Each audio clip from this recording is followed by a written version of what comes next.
बार एक महिला जंगल में भटकते हुए एक रहस्यमय गुफा में पहुंच गई। अचानक उसे ऐसा महसूस हुआ जैसे कोई पत्थर आंसू बहा रहा हो। उसने उत्सुकता से हाथ बढ़ाकर उसे छुआ, एक और उसकी ठंडक महसूस की। वह हैरान रह गई और जल्दी से अपने प्रेमी को बुलाया।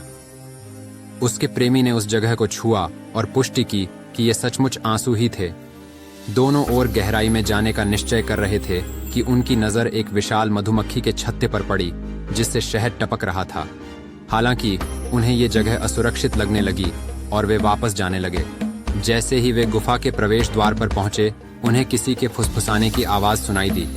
वे रुक गए और ध्यान से सुनने लगे, लेकिन कुछ समझ नहीं आया। इसी बीच उन्होंने देखा कि गुफा के बाहर एक बड़ा तंबू उग आया है। अचानक दोनों पर जैसे आकाश से कोई भारी चीज गिर पड़ी और वे नीचे गिर गए।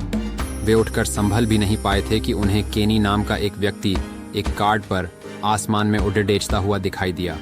उनके अन्य साथियों ने भी इस घटना को देखा और किसी तरह एक दूसरे की मदद करने की कोशिश की। एक व्यक्ति के हाथ में टूथपिक थी और उसने छड़ से लड़ने का प्रयास किया, लेकिन नाकाम रहा।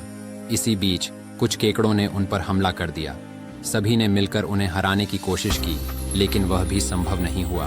अंत में उन्होंने तेल जलाया और केकड़ों को भगाने में सफल हुए। अचानक उन्हें समुद्र किनारे एक बकरी का झुंड मिला जो मंत्रमुग्ध लग रहा था। वे वहां से आगे बढ़े और एक नाव तक पहुंचे जिसमें एक सुंदर लड़की बैठी थी। आगे जाने पर उन्हें लाल पोशाक पहने दूसरी महिला दिखी जो लोगों को अपनी ओर आकर्षित कर रही थी। वे सब फिर साथ आगे बढ़े और एक समुद्र तट पर एक छोटे खजाने की खोज की। खजाने में बाल काटने की एक कैंची मिली जिसे देख सब चकित रह गए। फिर अचानक दो सुंदरियों के साथ रेगिस्तानी द्वीप पर कुछ और लोग आ गए। इसी दौरान आकाश में एक विशाल छाया उभर आई जिसने सबको ढक लिया। सभी डर के मारे एक घोंसले में छिप गए। तभी महिला ने हमला किया और घबराकर बेहोश हो गई। लेकिन भाई कियांग समय पर आ गए और सबको बचाने में सफल रहे।